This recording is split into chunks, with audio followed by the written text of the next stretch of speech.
ಬೇಡಿ ಸಂಸ್ಥೆಯ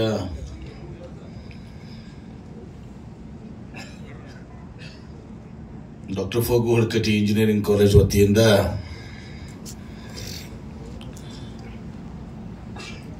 ಹಮ್ಮಿಕೊಂಡಿರುವಂತಹ ಒಂದು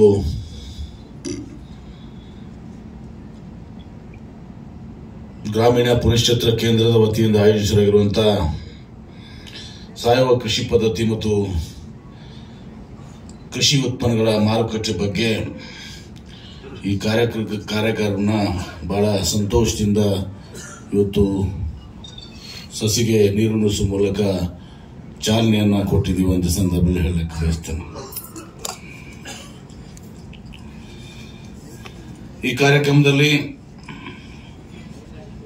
ವೇದಿಕೆ ಮೇಲೆ ಆಸೀನರಾದಂತಹ ಬಾಗಲಕೋಟೆ ತೋಟಗಾರಿಕೆ ವಿದ್ಯಾಲಯದ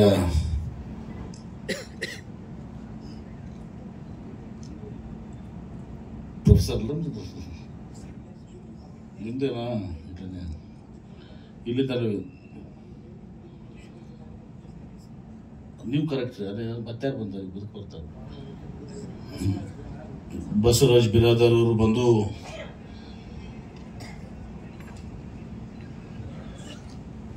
ತಮ್ಮೆಲ್ಲರಿಗೂ ಕೂಡ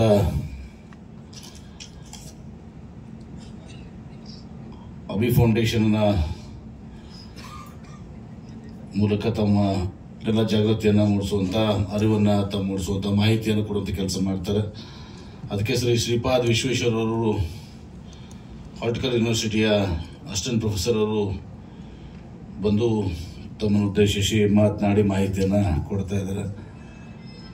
ಬೇಡಿ ಇಂಜಿನಿಯರಿಂಗ್ ಕಾಲೇಜಿನ ಪ್ರಾಂಶುಪಾಲರಾದಂಥ ಶ್ರೀ ಸಂಗಮ್ ಅವರೇ, ದೇಸಾಯಿ ಅವರೇ, ಎಲ್ಲ ವಿವಿಧ ಡಿಪಾರ್ಟ್ಮೆಂಟ್ಗಳ ಮುಖ್ಯಸ್ಥರೇ, ಎಲ್ಲ ಸಿಬ್ಬಂದಿ ವರ್ಗದವರು ಸೇರಿದಂಥ ಎಲ್ಲ ಆತ್ಮೀಯ ಹಿರಿಯರೇ, ಸಹೋದರ ಸಹೋದರಿಯರೇ, ರೈತ ಬಾಂಧವರು, ಯುವಕ ಮಿತ್ರರು, ಇವತ್ತು ಬೇಡಿ ಸಂಸ್ಥೆ ಫಗು ಹಳ್ಕಟ್ಟಿ ಇಂಜಿನಿಯರಿಂಗ್ ಕಾಲೇಜಿನವರು ಇದೇನು ಗ್ರಾಮೀಣ ಪುನಶ್ಚೇತರ ಕೇಂದ್ರ ಪ್ರಾರಂಭ ಮಾಡಿ ಇವತ್ತು ಅನೇಕ ಕಾರ್ಯಕ್ರಮಗಳನ್ನು ಹಮ್ಮಿಕೊಂಡು ಬಂದಿದ್ದಾರೆ. ಇವತ್ತಿನ ವಿಷಯ ಸಾವಯವ ಕೃಷಿ ಪದ್ಧತಿ ಮತ್ತು ಕೃಷಿ ಉತ್ಪನ್ನಗಳ ಮಾರಾಟ. ಸಾವಯವ ಕೃಷಿ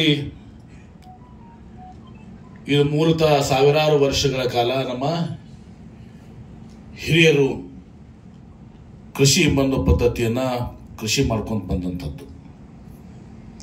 ಅವಾಗ ಯಾವಾಗೂ ಕೂಡ ಈ ರಸಗೊಬ್ಬರಗಳು ಇರಲಿಲ್ಲ. ಸಾವಯವ ಗೊಬ್ಬರನ್ನ ಉಪಯೋಗಿಸಿ ಈ ಕೃಷಿಯನ್ನ ಮಾಡ್ಕೊಂಡು ಬಂದಂಥದ್ದು. ಅದ್ರ ಜೊತೆಗೆ ಅಷ್ಟೇ ಆ ಕೃಷಿ ಮಾಡ್ಕೊಂಡು ಬಂದ ಏನು ಉತ್ಪಾದನೆ ಇತ್ತು ಅದು ಬಹಳ ಪರಿಶುದ್ಧವಾದದ್ದಿರೋದ್ರಿಂದ ಯಾವುದೇ ಒಂದು ವ್ಯತಿರಿಕ್ತ ಪರಿಣಾಮ ನಮ್ಮ ದೇಹದ ಮೇಲೆ ಆಗ್ತಿರಲಿಲ್ಲ. ಶುದ್ಧವಾದಂಥ ಗಾಳಿ, ಶುದ್ಧವಾದಂಥ ನೀರು, ಶುದ್ಧವಾದಂಥ ಆಹಾರವನ್ನು ಬಳಸ್ಕೊಂಡು ಬಂದು ಇವತ್ತಿಗೂ ನೋಡ್ರಿ ನಮ್ಮ ಹಿರಿಯರು ಬಹಳ ಗಟ್ಟಿಮುಟ್ಟಾಗಿದ್ದಾರೆ. ದೀರ್ಘಾಯುಷ್ಯಾಗಿ ಸುಮಾರು 106 ವರ್ಷದವರೆಗೆ ಅವತ್ತು ನುಸುರು ಮಾಡಿದ. ಈಗ ಏನು ಜಗತ್ ಬದಲಾವಣೆ ಹೊಂದಿದ ಮೇಲೆ ಆಧುನಿಕತೆ ಜೊತೆಗೆ ಅದರ ಪರಿಣಾಮಗಳು ಕೂಡ ತುರುಸು ನಮ್ಮ ಮೇಲಿದೆ. ಈ ಸಾವಯವ ಕೃಷಿ ಹೋಯ್ತು, ಸಾವಯವ ಗೊಬ್ಬರ ಹೋಯ್ತು, ಎಲ್ಲ ಕೆಮಿಕಲ್ ಫರ್ಟಿಲೈಸರ್ಸ್ ಬಂದು ರಾಸಾಯನಿಕ ಗೊಬ್ಬರಗಳು ಬಂದ ಮೇಲೆ ಆ ರಾಸಾಯನಿಕ ಗೊಬ್ಬರದಿಂದ ನೀವೇನು ಉತ್ಪಾದನೆ ಮಾಡ್ತೀರಿ, ಅದು ಹಣ್ಣು ಹಂಪಲು ಇರ್ಬೋದು, ಇನ್ನಿತರ ಯಾವುದೇ ಆಹಾರ ಧಾನ್ಯಗಳಿರ್ಬೋದು, ತಗೊಳ್ರಿ, ಔಷಧಿ ಹೊಡೆದಿರ್ತೀರಿ ದ್ರಾಕ್ಷಿಗೆ. ತಮಗೆ ಬಹಳಷ್ಟು ಮಂದಿ ದ್ರಾಕ್ಷಿ ಬೆಳೆಗಾರಲ್ಲ ಅದ್ರಿ. ಆ ದ್ರಾಕ್ಷಿ ನೀವೇನು ಮಾರಾಟ ಮಾಡ್ತಿರೋದು, ಆದ್ರೆ ನೀವೇ ಅದನ್ನ ತಿನ್ನೋದಿಲ್ಲ ಅದನ್ನು. ಯಾಕಂದ್ರೆ ಅದ್ರಲ್ಲಿ ಇಷ್ಟು ಔಷಧ ಇರ್ತದ. ಬಹುಶಃ ಅದನ್ನೇನಾದ್ರು ನಾವು ಹಾಸ್ಪಿಟಲ್ ಪೇಷಂಟ್ಗಳು ಕೊಟ್ಟು ಅಂದ್ರೆ ಆ ಪೇಷಂಟ್ ನಾಳೆ ಸಾಯೋದು ಇವತ್ತ ಸತ್ ಬಿಡ್ತಿತ್ತು. ಯಾಕಂದ್ರೆ ಅದು ನಾನೇನು ಅತಿಶೋಕ್ತಿಯಾಗಿ ಹೇಳ್ತಾ ಇದ್ರ ಅದರಲ್ಲಿ ಹಾರ್ಮ್ಫುಲ್ ಏನು ಕೆಮಿಕಲ್ಸ್ ಇರ್ತಾವಲ್ಲ, ಹಾನಿಕಾರಕವಾದಂತ ಔಷಧಿಯನ್ನ ಹೊಡೆದಿರ್ತೀವಿ. ಕಲ್ಲಂಗಡಿ ಹಣ್ಣು ತಗೊಳ್ರಿ, ಯಾವುದೇ ಹಣ್ಣು ತಗೊಳ್ರಿ, ಯಾವುದೇ ಒಂದು ಇದನ್ನು ತಗೊಳ್ರಿ. ಬಟ್ ಈಗ ಅದು ಅನಿವಾರ್ಯ ಒಂದು ಮಟ್ಟಕ್ಕೆ ನಾವು ಮುಟ್ಬಿಟ್ಟಿದ್ದೀವಿ. ಯಾಕಂದ್ರೆ ನಮ್ಮ ಭೂಮಿನೂ ಕೂಡ ಈಗ ಸಾವಯವ ಕೃಷಿದಿಂದ ನೀವು ಬೆಳೆದ್ರೆ ಆ ಈಲ್ಡು ಎಷ್ಟು ಉತ್ಪಾದನೆ ಆಗಬೇಕು ಅದು ಉತ್ಪಾದನೆ ಆಗುದಿಲ್ಲ.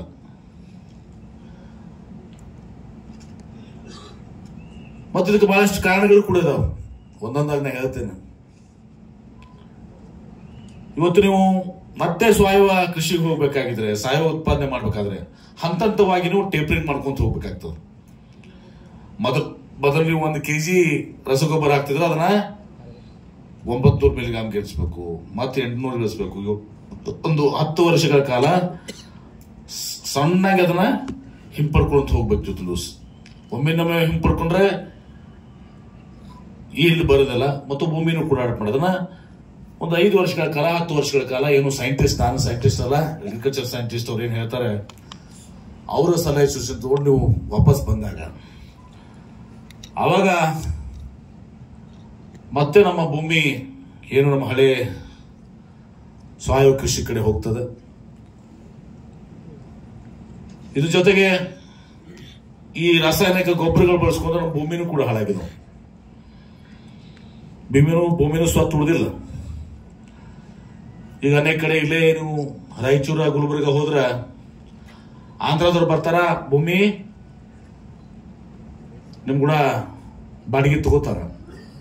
ಕಂಡಾಪಟ್ಟಿ ಗೊಬ್ಬರ ಹಾಕಿ, ಕೆಮಿಕಲ್ ಫರ್ಟಿಲೈಸರ್ ಹಾಕಿ, ಔಷಧಿ ಹೊಡೆದ ಒಂದು 10 ವರ್ಷ ಮಾಡಿ ಅವ್ರು ಬಿಟ್ಟು ಹೋಗ್ಬಿಡ್ತಾರ.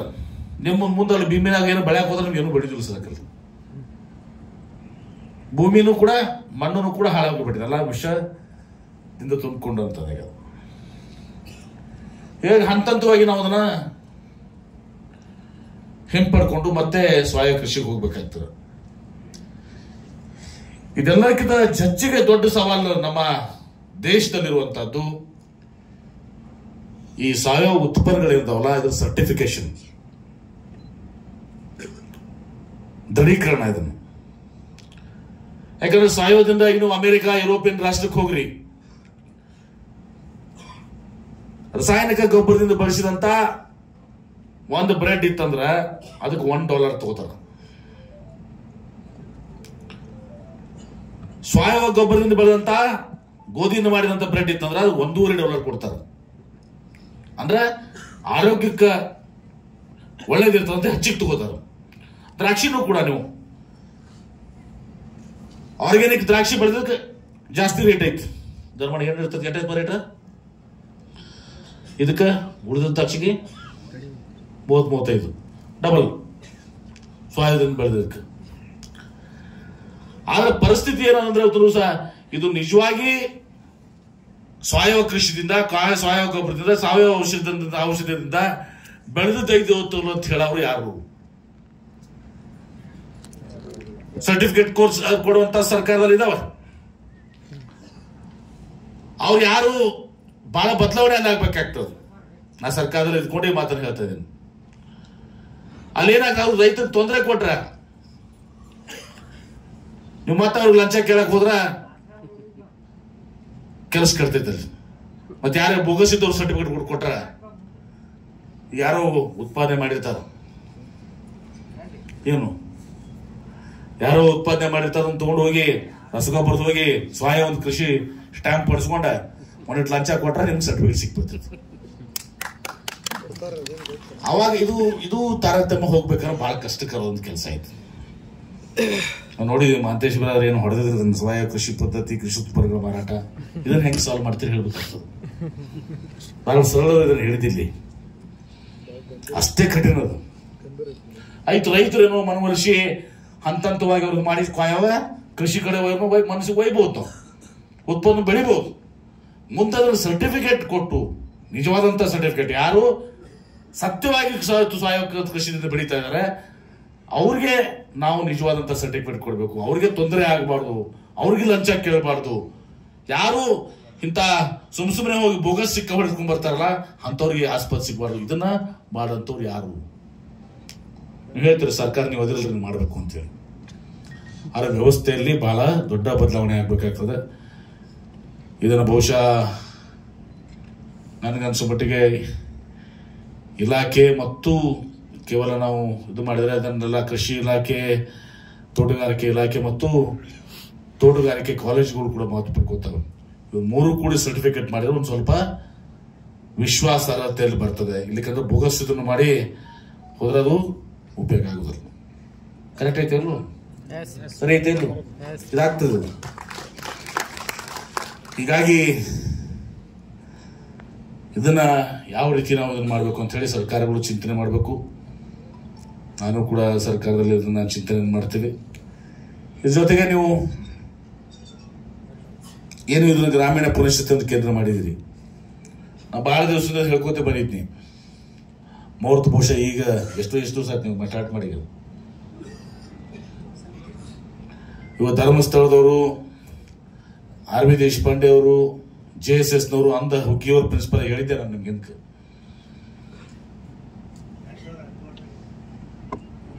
ಅದಕ್ಕಿಂತ ಮೊದಲೇ ಅವ್ರು ನೀವು ಬರೀ ಇದು ಮಾಡ್ಕೊಂಡ್ ಬಂದ್ರಿ, ಏನಂದ್ರೆ ಬಿಲ್ಡಿಂಗ್ ಅಷ್ಟೇ ಮಾಡ್ಕೊಂಡ್ ಬಂದ್ರಿ ನೀವು. ನನಗೆ ಬರೀ ಕಟ್ಲ ಕಟ್ಟುಬಿಟ್ಟ.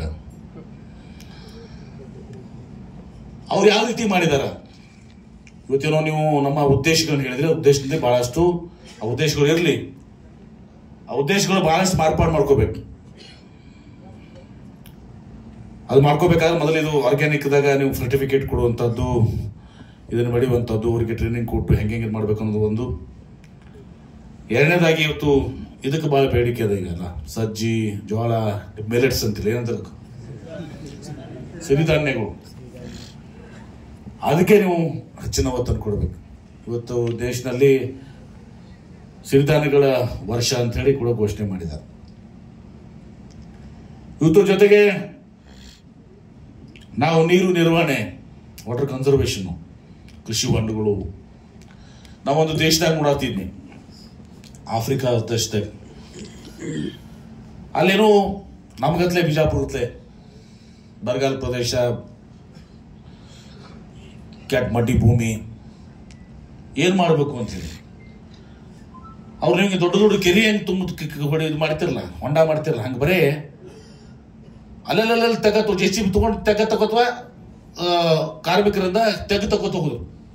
ಲಕ್ಷಾಂತರ ತೆಗ ಗುಂಡಿ ಇರ್ತಾವಲ್ಲ, ನಾವು ಗುಂಡಿ ಮುಗಿಸ್ತೀವಿ. ನಾವು ಆ ಗುಂಡಿ ತಕ್ಕೋತ ಹೋಗಿದ್ವಿ, ಲಕ್ಷಾಂತರ ಗುಂಡಿಗಳು ತಕ್ಕೋತ ಹೋದ್ಮೇಲೆ ಮಳಿ ಬಂದಾಗ ಆ ಗುಂಡ್ಯಾಗ ನೀರು ನಿಂತು ಆ ಗುಂಡಿ ಒಳಗೆ ಇದು ಮಾಡ್ಮೇಲೆ ಇವತ್ತು ದೇಶ ಇವತ್ತು ಸಹ ಅಂತರ್ಜಲ ಹೆಚ್ಚಿಗಾಗಿ ಹೆಂಗೆ ನಾವು ಕೆರೆ ತುಂಬಿಸಿ ಹಳ್ಳಕ್ಕೆ ನೀರು ಬಿಡ್ತಾ ಇದೇವಲ್ಲ, ನಾವು ಎತ್ತಿ ತಂದು ಕೆರೆ ನದಿದಿಂದ ಎತ್ತನ್ನು ಕೂಡ ಹಾಕ್ತೀವಿ. ಅವ್ರ ಅದು ನದಿಯಿಂದ ಎತ್ತನ್ನು ಕೊಡುವಂತ ಶಕ್ತಿ ಅವ್ರಿಗೆ ಇರ್ಲಿಲ್ಲ, ಆ ನೀರಿರ್ಲಿಲ್ಲ. ಆ ಮಳೆ ನೀರನ್ನೇ ಅಲ್ಲಿ ಸಂರಕ್ಷಣೆ ಮಾಡಿ ಆ ತೆಗ್ಗುಗಳಲ್ಲಿ ನಾ ಇಲ್ಲಿ ಇದಕ್ಕೂ ಗುಡ್ಡಕ್ಕೆ ಹೇಳಿದೆ, ನಾನು ಮಾಡ್ರಿ ಅಂತ ಹೇಳಿದೆ. ನಾನು ನಮ್ಮ ಡೊಮ್ನಾಳ್ ಗುಡ್ಡದಾಗ ಮಾಡ್ರಪ್ಪ ಅಂತ ಹೇಳಿದೆ. ನಾ ಫಾರೆಸ್ಟ್ ಅಲ್ಲೆಲ್ಲ ತೆಗೆದು ಹೋಗ್ಬಿಡ್ರಿ, ಮಳೆ ಬಂದಾಗ ನೀರು ಇರ್ತೈತಿ ಅಂತ ಹೇಳಿ. ಮನಸ್ಸಿದ್ರೆ ಬೇಕಾದ ಆಕೈತಿ, ಆ ಮನಸ್ಸು ಮಾಡೋರು ಬೇಕಿತ್ತು ಒಂದು ದಿವಸ. ನಾವು ಕೆರೆ ತುಂಬ ಯೋಜನೆ ಚಾಲು ಮಾಡಿದಾಗ ನಮ್ಗೆ ಹುಗ್ಗಿ ಮಾಸ್ತರ್ ನಮ್ಗೆಲ್ಲ ಹುಚ್ಚಂದರು ಅಂದಾರ ಇಲ್ಲ ಮಾಸ್ತರ, ಅದೇನ್ ಕೆರೆ ತುಂಬತದ್ರಿ, ಕೃಷ್ಣಾ ನದಿ ನೀರು ಒಯ್ದು ಅದ್ರ ಕನ್ನಡಿ ಹೋಯ್ತು ಅಂದ್ರೆ ಮೂರ್ಖ ಅಂತಾರ ಅಂದಾರ. ಇವತ್ತ ಇಡೀ ದೇಶದ ರಾಜ್ಯದಲ್ಲಿ ಇವತ್ತು ದಿವಸ ಈ ಕೆರೆ ತುಂಬ ಯೋಜನೆ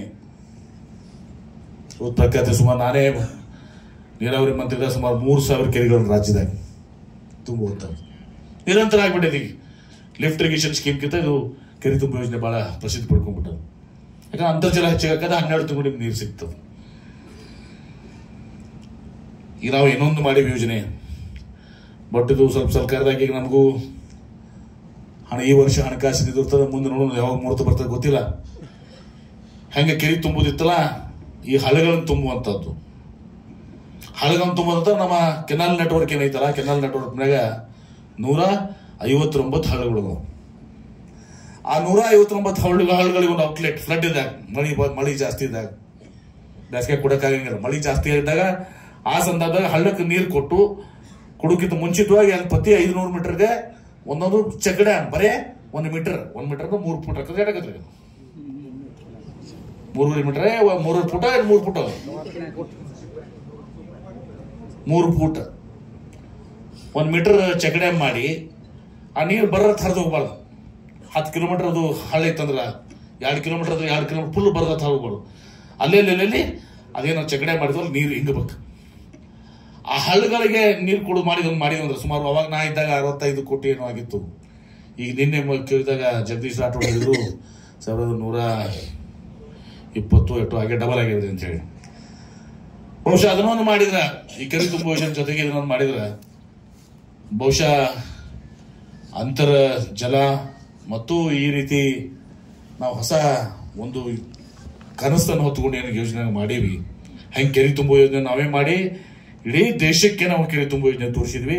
ಹಂಗೆ ಹಳ್ಳಗಳಿಗೆ ನೀರು ಬಿಟ್ಟು ಹಳ್ಳಗಳಿಗೆ ಇಳಿಸಿದ್ರೆ ಅದು ಒಂದು ಮಾದರಿ ಆಗ್ತದೆ. ಇಡೀ ದೇಶ ವಿಶ್ವ ನಮ್ಮ ಕಡೆ ನೋಡಕ್ ಬರ್ತದೆ. 159 ಹಳ್ಳ ಅಂದ್ರೆ ಒಂದು ಹಳ್ಳ 8 ಕಿಲೋಮೀಟರ್ ತಾವು ಧರ್ಮಣ ಅವರೇಜ್ ಅವರಲ್ಲ, ಒಂದು 2 ಕಿಲೋಮೀಟರ್ 5 ಕಿಲೋಮೀಟರ್ 5 ಹತ್ತರ ಇರ್ತಾವಲ್ಲ, ಒಂದು 5 ಕಿಲೋಮೀಟರ್ ಇಡಿ ಎವರೇಜ್ ಇಡಿ 5. 159 ಇದ್ರೆ 5 8 155 ಅಂದ್ರೆ ಸುಮಾರು 1000 ಕಿಲೋಮೀಟರ್ ಆಕೈತಿ. 750 ಕಿಲೋಮೀಟರ್ಸ್ ಒಂದು 1000 ಕಿಲೋಮೀಟರ್ ಅಷ್ಟು ಭೂಮಿ ನೀರು ಇಂಗಿಸ್ಬೋದು ನಾವು. ಭೂಮಿಯಾಗ ಎಷ್ಟು ಪರಿಣಾಮ ಆಕೈತಿ. ಮತ್ತೆ ದಂಡಿ ಗುಂಟ ನಿಮ್ಮ ವೃಕ್ಷ ಅಭಿಯಾನ ಅದ. ಆ ದಂಡಿ ಗುಂಟ ನೀವು ಗಿಡ ಹಚ್ಚಿದ ಗಿಡನೂ ಚಲೋ ತಂದ್ಬಿಡ್ತಾವ. ಇಂಥವೆಲ್ಲ ಆಗ್ಬೇಕು, ಅಂತ ಕಡೆ ಲಕ್ಷ್ಯ ಹಾಕ್ಬೇಕು.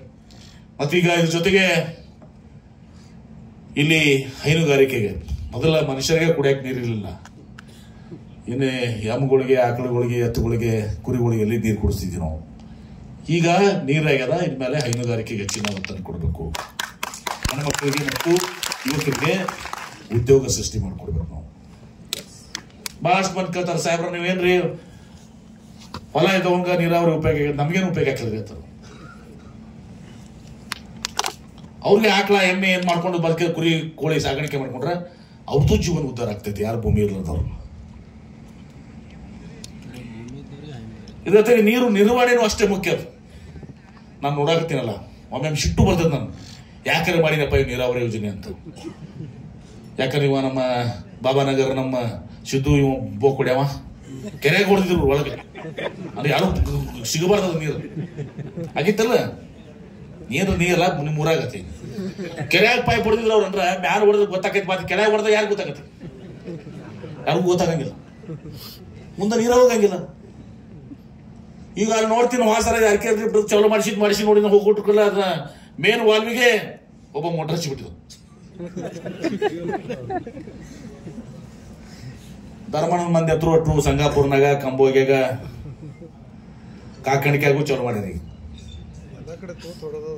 ಸಾಯಪ್ಪನ್ ಹೊಡಿದವ, ನೀರು ಒಯ್ಯೋದು, ಮುಂದಿನ ಊರಿಗೆ ನೀರು ಹೋಗಂಗಿಲ್ಲ. ಆ ಊರಿನವ್ರು ಬಂದು ನಾನು ಕೂಡ ಜಾಗ ತಗೊಂಡು ಕೊಡ್ತಾರೆ. ಮುಂಚೆ ಆಸೆ ಇರ್ಬೇಕು ಮನುಷ್ಯಕ್ಕೆ, ದುರಾಸೆ ಇರ್ಬಾರ್ದು. ಮತ್ತ ನೀವು ಅದನ್ನ ಪೈಪ್ ಹೊಡೆದ್ರ ನಿಮ್ ಮ್ಯಾಗ ಒಬ್ಬ ಇರ್ತಾನ. ಈಗ ನೀವು ಮಾಡಿದ್ರೆ ನಿಮ್ ಹಿಂದಿನ ಊರ ಮಾಡಿದ್ರೆ ನಿಮಗೂ ಬರೋದಿಲ್ಲ, ಅದ್ರ ಹಿಂದಿನ ಮಾಡಿದ್ರೆ ಅವನು ಬರೋದಿಲ್ಲ. ಕಡೆಗೆ ನಾವು ಬ್ಯಾಡಪ್ಪ ಬ್ಯಾಸತ್ತದ ಸರ್ಕಾರ ಇದು ಉಪಯೋಗ ಆಗಿಲ್ಲ ಯೋಜನೆ ಬಂದ್ ಮಾಡಿ ಚಲನೆ ಮಾಡ್ಲಿಕ್ಕೆ ಒಟ್ಟರು ಕಲಸಾಕಿಲ್ಲ. ಅಂತ ಪಳೆ ಬರಬಾರ್ದು. ನಾನು ಬದುಕಬೇಕು, ಉಳಿದವರು ಬದುಕಬೇಕು. ಈಗ ನಾವು ಜತ್ ತಾಲೂಕಿಗೆ ನೀರು ಕೊಡತ್ತೀವಿ, ಯಾಕಂದ್ರೆ ನಮ್ಮವರಪ್ಪ ಮಾನವೀಯತೆ ದೃಷ್ಟಿಯಿಂದ, ನಮ್ಮ ರಾಜ್ಯ ಅಲ್ಲದು, ಮಾನವೀಯತೆ ದೃಷ್ಟಿಯಿಂದ ಅವರು ಬದುಕಲಿ ಅಂತೇಳಿ. ಅದಕ್ಕೆ ನೀರು ನಿರ್ವಹಣೆ ಅಷ್ಟೇ ಮಹತ್ವದ. ಮತ್ತೇನು ಕಬ್ಬು ಬೆಳೀತಾರಲ್ಲ, ಒಂದು ಅಭಿಯಾನ ಪ್ರಾರಂಭ ಮಾಡಬೇಕು. ಅಭಿಯಾನ ಪ್ರಾರಂಭದ ಜೊತೆಗೆ ನಾನು ಮಾಂತೇಶ ಹುಗ್ಗಿ ಸರ್, ನಮ್ಮ ಗಲ್ಗಲ್ ಸರ್ಗೆ ಅದು ಹೇಳ್ತೀನಿ, ಈ ಡ್ರಿಪ್ ಕಂಪನಿಗಳಿಗೆ ನಾವು ನೆಗೋಷಿಯೇಟ್ ಮಾಡೋಣ, ಸಕ್ರೆ ಕಾರ್ಯಕ್ರಮ ನಿರ್ಮಾಣ ಮಾಡೋಣ. ನೆಗೋಷಿಯೇಟ್ ಮಾಡಿದ್ರೆ ಭಾಳ ಹ್ಯೂಜ್ ಕ್ವಾಂಟಿಟಿ ಆದ್ರೆ ಭಾಳ ಕಡಿಮೆ ಪ್ರೈಸ್ನಾಗ ಸಿಕ್ಕೈತಿ, ನಮ್ಗೆ ಕಡಿಮೆ ಇದಾಗ ಸಿಗ್ತೈತಿ. ಅದರ ಮೂಲಕ ನೋ ಪ್ರಾಫಿಟ್ನಾಗ ನೀವು ಎಲ್ಲರಿಗೂ ಡ್ರಿಪ್ ಮಾಡಿಸ್ಕೊಡುವಂಥದ್ದು ಏನೈತಲ್ಲ, ಅವ್ರು ರೊಕ್ಕ ಕೊಡ್ಲಿ, ರೈತರು ರೊಕ್ಕ ಕೊಡ್ಲಿ, ಅವ್ರು ಸಾಲನೂ ಕೊಡ್ಸುನು, ರೈತರಿಗೆ ಇದನ್ನು ಮಾಡಿಸ್ಕೊಡ್ನು. ಆ ಡ್ರಿಪ್ನ ಕಬ್ಬು ಬೆಳೆದ್ರೆ ನಿಮ್ಗೆ ಒಂದು ಹೇಳ್ತೀನಿ, ನೀವು 10 ಟನ್ ಬೆಳೀತಿದ್ರೆ 13 ಟನ್ ಬೆಳೀತೀರಿ, 30% ಜಾಸ್ತಿ ಬೆಳೀತೀರಿ. ಆಮೇಲೆ ಎಲ್ಲ ಕಬ್ಬು ಒಂದೇ ಥರ ಇರ್ತಾವ, ಬಲ್ತದ ಕಬ್ಬು ಇರ್ತೈತಿ, ಅದು ಜೊಟ್ಟ ಸೊಳ್ಳ ಇರ್ತಾವಲ್ಲ ಅಂತವೆಲ್ಲ ಹೋಗ್ತಾವ. 2 ವರ್ಷದಾಗ ನೀವು ಏನು ಮಾಡಿರಲ್ಲ, ಈಗ ನೀವು ಸುಧಾರಣೆಗೆ 10 ಲಕ್ಷ ರೂಪಾಯಿ ಗಳಿಸ್ತಿರಲ್ಲ, 13 ಲಕ್ಷ ಗಳಿಸ್ತೀರಿ, 13 ಲಕ್ಷ ಗಳಿಸ್ತೀರಿ. ಆ 10 ಲಕ್ಷ ನಿಮ್ಮಲ್ಲಿ ನೀವು ಉಣ್ರಿ, ಮ್ಯಾಗಿನ 3 ಲಕ್ಷ ನೀವೇನೈತಲ್ಲ ಅದನ್ನ ಬ್ಯಾಂಕ್ನ ಸಾಲ ಮಾಡ್ಕೊಂಡು ಅಥವಾ ವೈಯಕ್ತಿಕ ನಿಮ್ದೇ ಹಾಕೊಂಡು ಸಾಲ ಮಾಡ್ಕೊಂಡು ಏನ್ ಮಾಡಿದ್ರಲ್ಲ, ಆ 3 ಲಕ್ಷ 4 ಸಲ ಇದ್ರಾಗ ನಿಮ್ಗೆ ಮುಟ್ಟು ಹೋಗ್ಬಿಡ್ತೈತಿ. ಅಂದ್ರೆ 2 ವರ್ಷದಾಗ ಕುಲ್ಲ ಆಗ್ಬಿಡ್ತೈತಿ. 2 ವರ್ಷದಾಗ ಆ ಮ್ಯಾಗಿನ 3 ಲಕ್ಷ ನಿಮ್ದೇ. ಅರ್ಥ ಗೊತ್ತಲ್ಲ, ತಿಳಿದೈತೇನು? 10 ಲಕ್ಷ ನೀವು ಗಳಿಸಾತಿರ್ರಿ ಕಬ್ಬನೆ, ನೀವು ಡ್ರಿಪ್ ಮಾಡಿದ್ರೆ 13 ಲಕ್ಷ ಬರ್ತೈತಿ. ಆ ಮ್ಯಾಗಿನ 3 ಲಕ್ಷ ಏನೈತಲ್ಲ, 13 ಲಕ್ಷ ಏನು ಡ್ರಿಪ್ ಮಾಡಿರ್ತಾರಲ್ಲ, ಆ 3 ಲಕ್ಷದಾಗ 4 ಕಂತಿಗೆ ಕೊಟ್ಬಿಟ್ರೆ ಆಯ್ತಲ್ಲ, 10 ಲಕ್ಷ ನಿಮ್ಗೆ ಮುಟ್ಟಂಗಿಲ್ಲ. ನಿಮ್ಮ 10 ಲಕ್ಷ ನೀವೇ ಇಟ್ಕೊಡಿ. ಮ್ಯಾಗಿನ 3 ಲಕ್ಷ 4 ಸಲ 4 ಪೀಕ್ನಾಗ ಬೆಳಿ ಬಂದಾಗ ನೀವು ಕೊಟ್ರ ಫ್ಯಾಕ್ಟ್ರಿಗೆ ಆ ಮ್ಯಾಗಿಂದ 3 ಲಕ್ಷ ನಿಮ್ಗೆ ಬಂದ್ಬಿಡ್ತೈತಿ. ಅದೇನೋ ಬಂದ್ಬಿಡ್ತೈತಿ. 4ನೇ ವರ್ಷ ನೀವು 13 ಲಕ್ಷ ನಿಮ್ದೇ, 4ನೇ ಪೀಕ್ನಾಗ, 4ನೇ ವರ್ಷದ 4ನೇ ಪೀಕ್ನಾಗ. ಅಂದ್ರೆ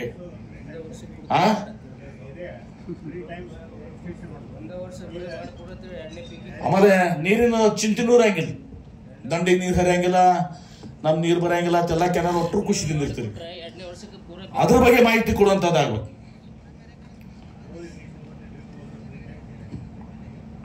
ಮೂರು ಪಟ್ಟು ಏರಿಯಾ ಬಹಳಷ್ಟು ಅದಾವ. ಸಕ್ರೆ ಫ್ಯಾಕ್ಟ್ರಿಗಳು ಫೈನ್ ಐತಿ, ಅವ್ರದ್ದು ರಿಕವರಿ ಜಾಸ್ತಿ ಆಗ್ತೈತಿ, ಬಗಾಸ್ ಜಾಸ್ತಿ ಆಕೈತಿ, ಸಕ್ರೆ ಜಾಸ್ತಿ ಆಕೈತಿ, ಕಬ್ಬು ಜಾಸ್ತಿ ಸಿಗ್ತೈತಿ ಅವ್ರಿಗೆ, ಎಲ್ಲ ರೀತಿ ಫೈದೆ ಇರೋದು. ಅದನ್ನ ಬಗ್ಗೆ ರೈತರಿಗೆ ತಿಳಿಸುವಂಥದ್ದು ಮತ್ತು ಅದನ್ನ ಕಾಂಟ್ರಾಕ್ಟ್ ಇದು ಮಾಡಿ ಅವ್ರಿಗೆ ಈ ದೊಡ್ಡ ಸ್ಟ್ಯಾಂಡರ್ಡ್ ಕಂಪನಿ ಮತ್ತು ಬೋಗಸ್ ಕಂಪನಿ ಅಲ್ಲ ಮಂತೇಶ್, ಚಲೋ ಸ್ಟ್ಯಾಂಡರ್ಡ್ 1-2 ಕಂಪನಿಗಳು ತಗೊಂಡು ಅವ್ರು ರೈತರಿಗೆ ಆಯ್ಕೆ ಮಾಡಕ್ ಬಿಡ್ಬೇಕು. ನಿಮಗೆ ಮೆಟಾಫಿನ್ ಬೇಕು, ಜೈನ್ ಬೇಕು, ಮತ್ತೊಂದು ಬೇಕು, 2-3 ಕಂಪನಿ ಸ್ಟ್ಯಾಂಡರ್ಡ್ ಕಂಪನಿ ಅವರು ರಿಜಿಸ್ಟ್ರೇಷನ್ ತಗೊಂಡು ಮಾಡಿಸ್ಕೊಟ್ಟು ಅವ್ರಿಗೆ ಮಾಡಿಸ್ಕೊಟ್ರೆ ಅದು ಒಂದು ಬಹಳ ದೊಡ್ಡ ಅನುಕೂಲ ತಂದು ರೈತರಿಗೆ ಆಗ್ತೈತಿ. ಅದಕ್ಕೆ ಧರ್ಮಸ್ಥಳ, GSS ಮತ್ತು RV ದೇಶಪಾಂಡೆ ಇದ್ರದ್ದು ಏನದಲ್ಲ ಅದನ್ನ ಅದು ಮಾಡಿ, ಮತ್ತು ಈ ನೀರು ನಿರ್ವಹಣೆ ಸಂಘಗಳಾಗಬೇಕು. ಪ್ರತಿ ಊರಿಗೆ ನೀರು ನಿರ್ವಹಣೆ ಸಂಘ ಆಗ್ಬೇಕು. ನೀವು ಇವ್ರನ್ನ ಕರೆಸ್ರಿ, ಯಾರನ್ನ ನಮ್ಮ ಪಾಪ ಈಗ ಪೊದ್ದಾರ ಕರೆಸ್ರಿ, ಪೊದ್ದಾರ ಕರೆಸಿ ನಮ್ಮ ಮತಕ್ಷೇತ್ರದಾಗ ವಿಶೇಷವಾಗಿ ಟ್ರಯಲ್ ಮಾಡ್ರಿ. ಮತ್ತು ಜಿಲ್ಲಾದಾಗ ಮಾಡ್ಕಿದ್ರು ಮೊದಲು ಮತಕ್ಷೇತ್ರದ ಮಾಡ್ರಿ. ಈ ನೀರು ನಿರ್ವಹಣೆ ಸಂಘ ಮಾಡ್ರಿ. ನೀರು ನಿರ್ವಹಣೆ ಸಂಘ ಮಾಡಿದ್ರೆ ರೈತರಲ್ಲಿ ಹಳ್ಳಿಯಾಗ ಪ್ರತಿ ಹಳ್ಳಿಯಾಗ ಒಂದು 25 ಮಂದಿ ರೈತರನ್ನ ಕೂಡಿಸಿ ನೀರು ನಿರ್ವಹಣೆ ಸಂಘ ಮಾಡಿದ್ರೆ ಅದು ಅನುಕೂಲ ಆಗ್ತದೆ. ಇದ್ರ ಜೊತೆಗೆ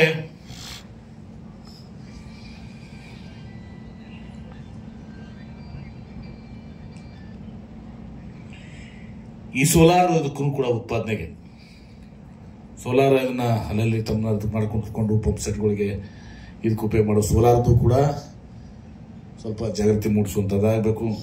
ಇನ್ನೊಂದು ವಿಚಾರ ಅದ, ಅದನ್ನ ವಿಚಾರನ ನಾನು ಈ ಮೈಕ್ರೋ ಫೈನಾನ್ಸ್ ಅದು ನಿಮ್ಮ BLD ಬ್ಯಾಂಕ್ ಮೂಲಕ ನೀವೇನು ಮಾಡಬೇಕು ಅಂದ್ರೆ ಹಳ್ಳಿಯಾಗ ಪಂಚಾಯಿತಿ ಸೊಸೈಟಿಗಳದಾವ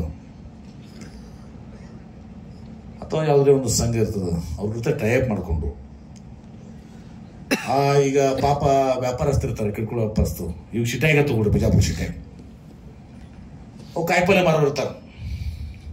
ಆ ಕಾಯಿಪಲ್ಯ ಮಾರೋರು ಹೋಗಿ 1,000 ರೂಪಾಯಿ ಈ ದೊಡ್ಡ ಸಾಹುಕಾರಗಳು ಧರ್ಮಣ್ಣ ಅಂತವ್ರ ಕಡೆ ಸಾಲ ತಗೋತಾರೆ, 1,000 ರೂಪಾಯಿ. ಸಂಜೆಗೆ ಹೋಗೋದೇವು ಧರ್ಮಣ್ಣಗೆ 1,100 ರೂಪಾಯಿ ಕೊಡ್ಬೇಕು. ಎಷ್ಟು ಬಡ್ಡಿ ಆಯ್ತದು? 10 ಬಡ್ಡಿ ಅಂದ್ರೆ ಎಷ್ಟು ತಿಂಗಳಿಗೆ ಗಂಟೆ ಆಯ್ತು? ತಿಂಗಳ 10 ಬಡ್ಡಿನ 10% ಆಯ್ತು. ಹಂಗ ನೀವೇನ್ ಮಾಡ್ಬೇಕು, ಅದಕ್ಕೆ ಏನ್ ಮಾಡ್ಬೇಕು, ನೀವೊಂದು ಪ್ರಶ್ನೆ ಉದ್ಭವ ಮಾಡ್ತೀರಿ ಮಂತೇಶ್, ಯಾಕೆ ಸಂಘ ಗ್ರಾಮ ಪಂಚಾಯಿತಿ ಸೊಸೈಟಿ ಹಿಂಗೆ ಏನಾರೊಬ್ಬರನ್ನ ಹಿಡ್ಕೊಂಡು ಅಲ್ಲಿ ಮನೇಲಿ ಇಲ್ಲಿ ಏನೋ ಒಂದು ಸಂಘಗಳು ಹಿಡ್ಕೊಂಡೋದನ್ನ ಮನೇಲಿ ಕಾಯಿಪಲ್ಲೆ ಮಾರೋರ್ಗದ ಇರ್ತಲ್ಲ ಸಂಘ ಮಾಡ್ಕೊಂಡು ಕಾಯಿಪಲ್ಲೆ ಮಾಡ್ಕೊತ ಮತ್ತೆ ಕುರುಗಳು ವ್ಯಾಪಾರ ಮಾಡ್ಕೊತ ಅವ್ರಿಗೆ ನೀವು ಈಗ ಎಲ್ಲರಿಗೂ ಆಧಾರ್ ಕಾರ್ಡ್ ಅದಾವಲ್ಲ, ಒಟ್ಟರಿಗೂ ಆಧಾರ್ ಕಾರ್ಡ್ ಅದಾವಲ್ಲ, ಅವ್ರ ಆಧಾರ್ ಕಾರ್ಡ್ ಡಿಪಾಸಿಟ್ ಮಾಡ್ಕೊಡ್ರಿ. ಆಧಾರ್ ಕಾರ್ಡ್ ಇದನ್ನು ತಗೊಂಡು ನೀವು ಅವ್ರು ನಾಳೆ ಅವ್ರಿಗೆ ಮೋಸ ಮಾಡಿದ್ರೆ ಹಿಡಿಯಾಕ ಬರ್ತೈತಲ್ಲ ಅವ್ರನ್ನ. ನಾಳೆ ಯಾಕಂದ್ರೆ ಅವ್ರದ್ದೆಲ್ಲ ರೇಷನ್ ಕಾರ್ಡ್ ಎಲ್ಲ ಇರ್ತೈತಿ, ಅವ್ರು ಸರಳವಾಗಿ ತಪ್ಪಿಸ್ಕೊಳ್ಳೋಕೆ ಸಾಧ್ಯ ಇಲ್ಲ. ಈಗ ಅವ್ರಿಗೆ ಈ ಮೈಕ್ರೋ ಫೈನಾನ್ಸಿಂಗ್ ಮಾಡಿದ್ರೆ ಬಹುಶಃ ಈ ತುಟ್ಟಿ ಮಾಡ್ತಾರೆ, ಆಟೋದವ್ರು ಇರ್ಬೋದು, ಮತ್ತೊಂದು ಇರ್ಬೋದು, ಯಾರಿಗೆ ಇರ್ಬೋದು, ಒಂದು ಲಿಮಿಟ್ ಅದು 1000 2000 ಏನೋ ಒಂದು ಲಿಮಿಟ್ ಹಾಕೊಂಡು 600 ಏನೋ ಒಂದು ಲಿಮಿಟ್ ಹಾಕೊಂಡು 500 1000 2000 ಹಾಕೊಂಡು ಅವ್ರಿಗೆ ಕಡಿಮೆ ದರದಲ್ಲಿ ಇವತ್ತು ದಿವಸ ನೀವು ಈ ಮೈಕ್ರೋ ಫೈನಾನ್ಸಿಂಗ್ ಮಾಡಬೇಕು. ಮತ್ತು ಆ ಸಂಘನೂ ಏನಿರ್ತೈತಲ್ಲ, ಆ ಸಂಘ ಏನು ಮಾಡ್ತಾರಲ್ಲ ಅವ್ರಿಗೂ ಒಂದು ಸ್ಮಾಲ್ ಪರ್ಸೆಂಟೇಜ್ ಅದಾಗ ಸಂಘ, ಗ್ರಾಮ ಪಂಚಾಯತಿನ ಇರ್ಬೋದು, ಆ ವ್ಯವಸಾಯ ಸೇವಾ ಸಂಘ ಇರ್ಬೋದು, ಅಥವಾ ಸೊಸೈಟಿನ ಇರ್ಬೋದು, ಅಥವಾ ಯಾವುದೇ ಬೇರೆ ವಿವೇಕಾನಂದ ಅಥವಾ ಬೇರೆ ಯಾವುದೋ ಒಂದು ಇದಿರ್ಬೇಕು, ಅವ್ರಿಗೂ ಕೂಡ ಒಂದು ಸಣ್ಣ ಶೇರನ್ನು ಏನೋ ಒಂದು ಸ್ವಲ್ಪ ಅದ್ರಾಗ ಅವ್ರಿಗೂ ನೀವು ಕೊಟ್ಟರೆ ಈ ಮೈಕ್ರೋ ಫೈನಾನ್ಸ್ ಏನೈತಿ ಬಾಂಗ್ಲಾದೇಶನಾಗ ಇವತ್ತು ದಿವಸ ಯಾವ ರೀತಿ ದೊಡ್ಡ ಪ್ರಮಾಣದ ಮಾಡಿದ್ರೆ ಇಡೀ ದೇಶ ಬದಲಾವಣೆ ಆಯಿತು. ಅಂತ ದೊಡ್ಡ ಬದಲಾವಣೆಯನ್ನು ತರಲಿಕ್ಕೆ ಸಾಧ್ಯ ಐತಿ. ನೀವು ಸುನೀಲ್ ಗೌಡ್ರು ಬರೀ ದೊಡ್ಡ ದೊಡ್ಡ ಲೆಕ್ಕ ಹಾಕ್ಬಲ್ರಿ, ಈ ಕಾಯಿಪಲ್ಯ ಮಾರೋರು, ಏನ್ರಿ ಹಣ್ಣು ಮಾರೋರು, ಇದಕ್ಕೆ ಎಲ್ಲರೂ ಪಾಪ 10% ಬಡ್ಡಿ ಕೊಡ್ತಾವ. ನೀವು 1000 ರೂಪಾಯಿ ಕೊಟ್ರೆ ಅದಕ್ಕೇನಪ್ಪ ಒಂದು 18% ಅಂದ್ರೆ ಎಷ್ಟಾಗತ್ತ? ಎಷ್ಟಾಗತ್ತಪ್ಪ ಅವಾಗ? ಎಷ್ಟಾಗತ್ತೆ ರೀ? 1000 ರೂಪಾಯಿ ಕೊಟ್ರೆ 100 ರೂಪಾಯಿ ಬದ್ಲಿ 1000 ಕೊಟ್ರೆ 10 ರೂಪಾಯಿ 100 ರೂಪಾಯಿ ತಗೋತಾರ ಅವರು, 10%. ಅದಲ್ಲ 1000 ರೂಪಾಯಿ ಕೊಟ್ರೆ 100 ರೂಪಾಯಿ ತಗೋತಾರ. 1000 ರೂಪಾಯಿ ಕೊಟ್ರೆ 100 ರೂಪಾಯಿ ತಗೋತಾರ, 900 ಕೊಡ್ತಾರ ಅವರು. ಹಂಗೆ ಮಾಡ್ಬೇಡ್ರಿ, 1000 ರೂಪಾಯಿ ಕೊಟ್ರೆ ನೀವು ಅವ್ರಿಗೆ 10 ರೂಪಾಯಿ ತಗೋರಿ, ಕಟ್ಟಾಗತ್ತೆ ನೋಡ್ರಿ. 1% ಆಗುತ್ತೆ, ಹಂಗೆ ಆಗ್ಬೇಕು ರೀ. ಇದಕ್ಕೆ ಲೆಕ್ಕಾಚಾರ ಜೋರದ ನೋಡ್ರಿ, ನನಗೆ ತುಳಿದಾಗಿತ್ತು. ಈ ರೀತಿ ಕೆಲಸ ಮಾಡಬೇಕು. ಗ್ರಾಮೀಣ ನೈರ್ಮಲ್ಯ ಬಗ್ಗೆನೂ ಹೆಚ್ಚಿನ ಒತ್ತು ಕೊಡ್ಬೇಕು. ಇವತ್ತು ನಮ್ಮಲ್ಲಿ ಏನಾಗ್ಯದ ಅಂದ್ರೆ ಇವತ್ತು ಕಂಡಾಪಟ್ಟಿ ನಾನು ನೋಡಿ ಸಾಹುಕಾರಗಳನ್ನ, ಗೌಡ್ರನ್ನ, ದೊಡ್ಡ ದೊಡ್ಡ ರೈತರನ್ನು ನೋಡಿವಿ. ಇದೇನೋ ಇವು ನಮ್ಮ ಹೆಣ್ಮಕ್ಳ ಮರ್ಯಾದಕ್ಕಿಂತ ಇವ್ರದ್ದು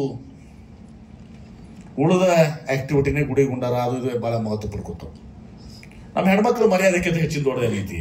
ಊರು ಸ್ವಚ್ಛ ಇಡಬೇಕು, ನಾವು ಸ್ವಚ್ಛ ಇಡಬೇಕು. ಸಿದ್ದೇಶ್ವರ ಸ್ವಾಮಿಗಳದ್ದು ಹೇಳ್ತಿದ್ರು, ನಾವು ಸ್ವಚ್ಛ ಆಗಿರ್ಬೇಕು, ನಮ್ಮ ಮನೆ ಸ್ವಚ್ಛ ಆಗಿರ್ಬೇಕು, ನಮ್ಮ ಓಣಿ ಸ್ವಚ್ಛ ಆಗಿರ್ಬೇಕು, ನಮ್ಮ ಊರು ಸ್ವಚ್ಛ ಆಗಿರ್ಬೇಕು ಅಂತ ಸಿದ್ದೇಶ್ವರ ಸ್ವಾಮಿಗಳು ಹೇಳ್ತಿರ್ಲಿ. ಚಪ್ಪಾಳಿ ಹೊಡಿಬೇಡ್ರಿ, ಮುಂದಿಂದ ಕೇಳ್ರಿ. ಅವ್ರು ಹೇಳ್ಕೊತ ಬಂದು 30 40 50 ವರ್ಷ ಆತ ಹೇಳ್ಬೋದ್ರು ಪಾಪ. ಅವ್ರು ಯಾರು ಮಾಡಿರಿ? ಅದಕ್ಕೆ ಮೊದಲು ವೈಯಕ್ತಿಕ ಶೌಚಾಲಯ, ಯಾರ್ಯಾರು ಜಾಗ ಅದವರು ವೈಯಕ್ತಿಕ ಶೌಚಾಲಯ ಕರ್ಕೊಡ್ರಿ. ಅದಕ್ಕೆ ಅರಿವು ಮೂಡಿಸ್ಬೇಕು. ಯಾಕಂದ್ರೆ ಇದು ಸಾರ್ವಜನಿಕ ಶೌಚಾಲಯ ನಾನು ಮಾಡಿ ನೋಡಿ 200 ಕೋಟಿ ರೂಪಾಯಿ ಖರ್ಚು ಮಾಡಿದ್ದೀನಿ KBJನಲ್ದಾಗ. ಅವಕ್ಕೆ ನೀರಿಲ್ಲ, ಯಾರು ತೊಳೆಯವ್ರಿಲ್ಲ, ಫಾಲಸ್ ಮಾಡಿ ಇಟ್ಟು ಹೋಗ್ಬಿಟ್ಬಿಡ್ತಾರ. ಮತ್ತೆ ಬಂದು ಶೌಚಾಲಯ ಇಲ್ರಿ ನಮ್ಮ ಊರಾಗತ್ತೆ. ಇವ್ರು ಮತ್ತೆ ಅದು ಕಂಪೌಂಡೇ ಕೇಳ್ತಾರ. ಅಸಹ್ಯ ಅನಿಸ್ತದೆ. ಬೇರೆ ಕಡೆ ಹೋದವ್ರು ಬಂದು ಮಾತಾಡ್ತಾರೆ, ಏನ್ರಿ ಏನು ಬಿಜಾಪುರ ರಸ್ತೆ ಮೇಲೆ ಶೌಚಾಲಯ ಕೊಂಡಿರ್ತಾರ್ರಿ. ಅಷ್ಟು ನಮಗೆಲ್ಲರಿಗೂ ಅಸಹ್ಯ ಅದು. ಮತ್ತೆ ನಿಮಗೆ ಹೆಣ್ಮಕ್ಳು ಮೇಲೆ ಎಷ್ಟು ಮರ್ಯಾದೆ, ಅವ್ರನ್ನ ಹೋಗಿ ರಸ್ತೆ ಹೋಗಿ ನೀವು ಎಲ್ಲೋ ಕೂಡ ಹೋಗಿ ಮಾಡ್ಕೊತ ಮನ್ಯಾಗ ಒಂದು ಶೌಚಾಲಯ ಕಟ್ಕೊಡ್ದವ್ರ. ನಮ್ಗೆ ಸರ್ಕಾರ ದುಡ್ಡು ಕೊಡ್ತೈತಿ, ಸರ್ಕಾರ ದುಡ್ಡು ಕೊಡ್ತೈತಿ. ನೀವಂತೂ ಸುಖ ಇಲ್ಲಿ ಹಾಕೊಡ್ರಿ. ನಾನು ಶಾಸಕರಿದ್ದಾಗ ಒಂದು 2,000 ರೂಪಾಯಿ ಹೇಳಿದ್ನ, ಮತ್ತೆ ಚಾಲೂ ಮಾಡಿದ್ರಿ ಅದನ್ನು. ಹೀಗಾಗಿ ಆ ಶೌಚಾಲಯ ಕೊಡಿ. ಯಾಕಂದ್ರೆ ಇನ್ನೊಂದು ಹೇಳ್ತೀನಿ, ಹೊಲಸು ನೀವು ಅದನ್ನು ಹೋಗಿ ಮಾಡ್ತಿರಲ್ಲ, ಅದರಿಂದ ರೋಗಗಳು ಬೆಳಿತಾವ, ನೈರ್ಮಲ್ಯ ರೋಗಗಳಿರ್ತಾವ. ಹೊಲಸು ಈ ಕಡೆ ಒಂದು ಮರ್ಯಾದೆನೂ ಹೋಗ್ತೈತಿ, ಈ ಕಡೆ ರೋಗಗಳು ಬೆಳಿತಾವ. ಅದಕ್ಕೆ ಇನ್ನು ಪಾಪ ಯಾರಿಗೆ ಮನಿನೇ ಇರಂಗಿಲ್ಲ ಅಥವಾ ಬಹಳ ಸಣ್ಣ ಮನಿನೇ ಇರ್ತಾವ, 10 ಒಂದು ಮನಿ ಇರ್ತದ, ಅವ್ರು ನಾವು ಶೌಚಾಲಯ ಎಲ್ಲಿ ಕಟ್ಟರು ಅಂತಾರ. ಅಂಥವ್ರ ಸಲುವಾಗಿ ಶೌಚಾಲಯ ಸರ್ಕಾರ ಕಟ್ಟಬೇಕು, ನಾವು ಕಟ್ಟಬೇಕು, ಶಾಸಕರು ಕಟ್ಟಬೇಕು. ಆ ಜಾಗ ಇದ್ದವರು ನೀವು ಜರ್ಕಂತ ಶೌಚಾಲಯ ಕಟ್ಕೊಡ್ಕೊಂಡು ನಿಮ್ಮಂತ ಮೂರ್ಖನಾಗಿಲ್ಲ. ಮೂರ್ಖ ಬೇರೆ ಆಯ್ತು, ಮರ್ಯಾದೆ ಇಲ್ಲದವ್ರು ಯಾರು ಇಲ್ಲ ಅಂತೀವಿ. ಏನು ಮರ್ಯಾದೆ ಇಲ್ಲ.